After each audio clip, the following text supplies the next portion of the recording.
Morning, good afternoon, good evening. Today, we'd like to go back to one of the probably best known cases of corruption in Zimbabwe, the Willowville motor scandal, aptly named the Willowgate,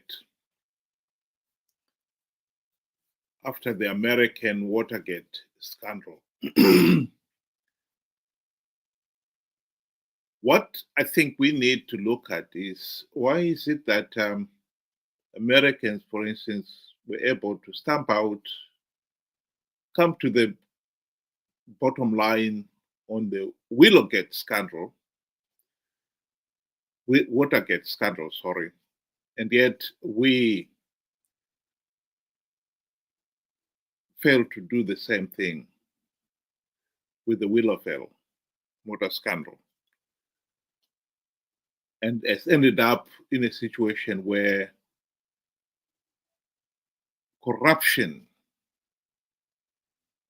is one of the biggest cancers that is killing Zimbabwe today.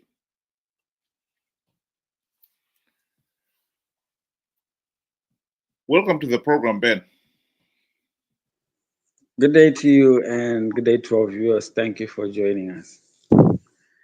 We can't, deny that, Zimbabwe has had its fair share of scandals. I mean, corruption is rampant, even in the First Republic and the Second Republic.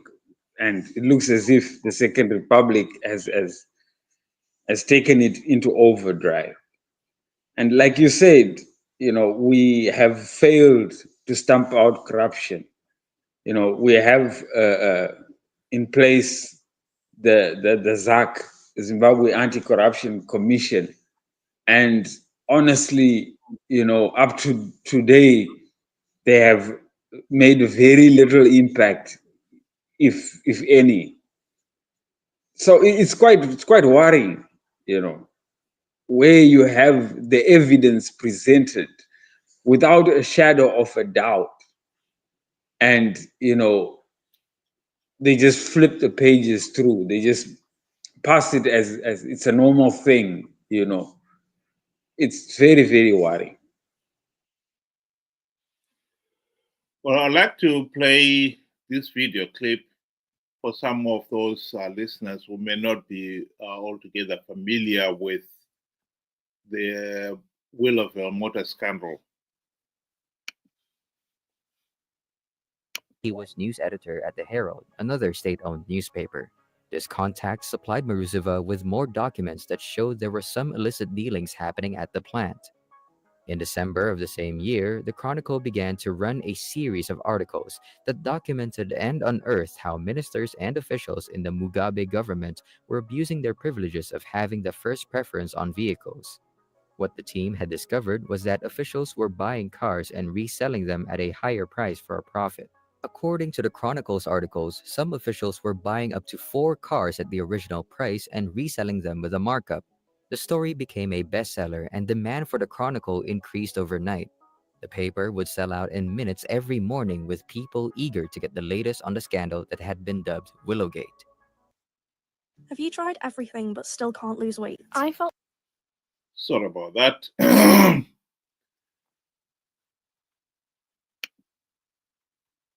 So that was our Willowville motor scandal.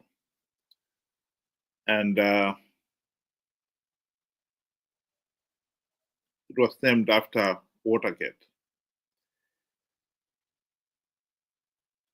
What actually happened was that the editor, Jeff Nyarota, and his assistant editor were promoted upstairs to be supervisors. In other words, they were effectively silenced. And some of the ministers who were later on convicted of the scandal people like Frederick Shaver didn't even spend a day in prison. Mugabe pardoned them and set them free. And they were even promoted. Shaver was Zimbabwe's ambassador to the United Nations for a long time, and has since been back, and he has been Minister of Foreign Affairs in the Second Republic. Others, Mudenda is now the Speaker of the House. In other words, the corrupt people have found themselves being promoted in Zimbabwe, whereas in America, the system was so diligent that all efforts by President Nixon to avoid justice were foiled. In the end, he was forced to resign. That is what makes a system work. Sweeping the wrong things under the carpet does not solve the problem at all. It only compounds it. Ben. No, one other thing that we must note is, unfortunately, we did not get to that part of the video. I emphasize that, the viewers can play. It's quite long, I understand. The viewers must listen to it, to the whole thing. Mugabe, when he was told, being president, his words were, "He who does not have a sin, let him cast cast a stone." Meaning that, it was something to say, we all make mistakes, but that mistake was costly because we all know Willowgate is no more. It was part of the collapse of Willowgate. And now you are seeing the same symptoms with Mnangagwa. We have had the Gold Mafia documentary, which showed that, what almost 2 billion US dollars worth of gold is being, siphoned out of the country, illegally. There is illegal trade of gold. And the documentary brought out names, and it went as far as exposing, the culprits in action. And the same can be said, he has done absolutely nothing about it. We have had, the NASA issues. There's so many corrupt scandals that have happened. Like I said, in the First Republic under Mugabe, and in the Second Republic under Mnangagwa's watch. And both of them have the same thing. They have done absolutely nothing about it, even after hearing, about this. This brings me to say, what we have been saying all along. This is the ZANU way of doing things. And I will emphasize, the only way Zimbabwe can get itself out of this mess is by getting rid of ZANU PF entirely, getting rid of the dictatorship of ZANU PF. They are corrupt to the bone. This is why you are finding those that were corrupt and were implicated in the Willowgate scandal are actually there in the Second Republic. And they have been promoted as if nothing has ever happened. Now it's even worse. Mnangagwa himself can be seen taking pictures and walking arm in arm with the corrupt guys like Wicknell Shivayo, the corrupt guys, like Hubert Angel, who were implicated in the gold mafia documentary. He has made him an ambassador of Zimbabwe. He's now a brand.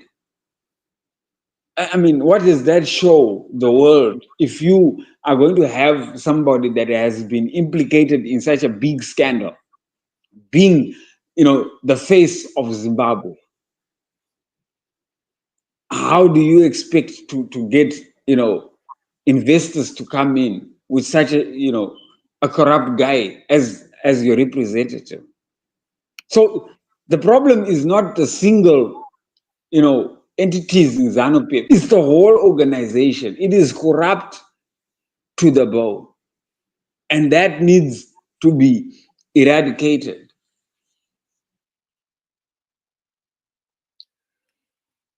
My final word on this one is to remind the people of Zimbabwe that when you have got corruption at the very top, it is impossible to uproot it.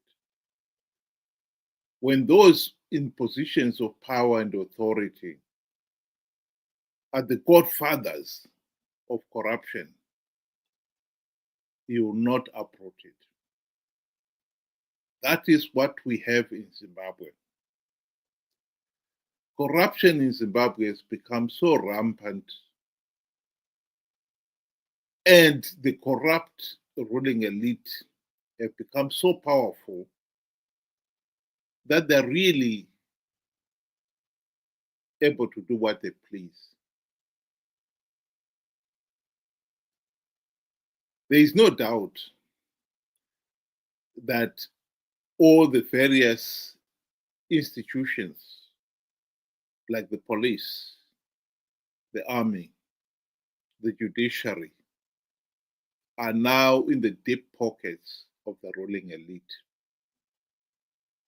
And I must hasten to add the opposition. The last 25 years, the people of Zimbabwe have risked all to elect members of the opposition with a view that they will implement the democratic reforms and get back the country on a democratic footing.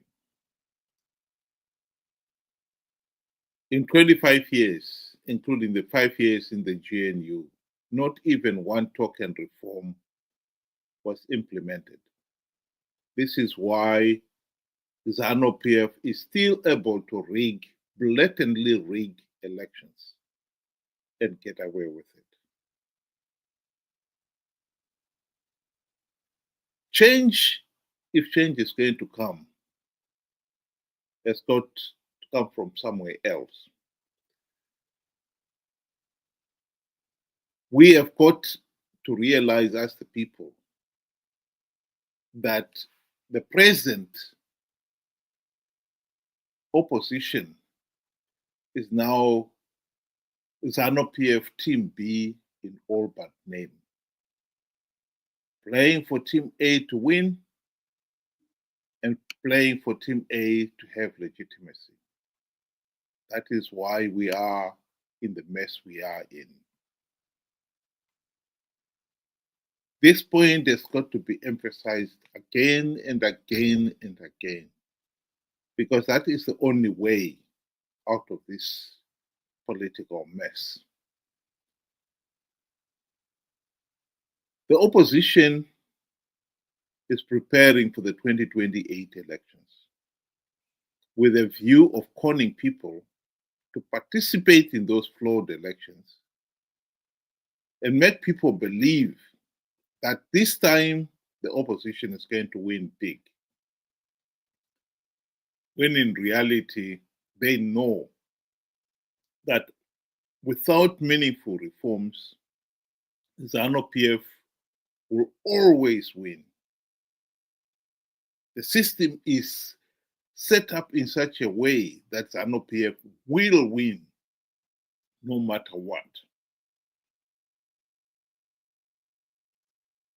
The problem here is that we, the people, have been conned to believe we can win rigged elections. And that's why we've been stuck in this mess. Ben, do you want to give your closing remarks? In closing, I would agree with you to say, as long as the situation remains the same and no meaningful, change in terms of our electoral process, we are bound to just have the same outcome as we had, in the past. ZANU-PF is our problem, not individuals within ZANU-PF, but ZANU-PF entirely. And by getting rid of ZANU-PF, we are getting rid of the whole problem and not just part of the problem. Because we have experienced this when we just ousted Mugabe and put Mnangagwa, who is just as equally as corrupt, if not even worse. So now that we know, we should be making a better decision, getting rid of the entire ZANU-PF mafia. And only then can we, move our country forward. And how do we get rid of them? By stopping our participation in rigged elections. Say no to without any reforms, there is no elections.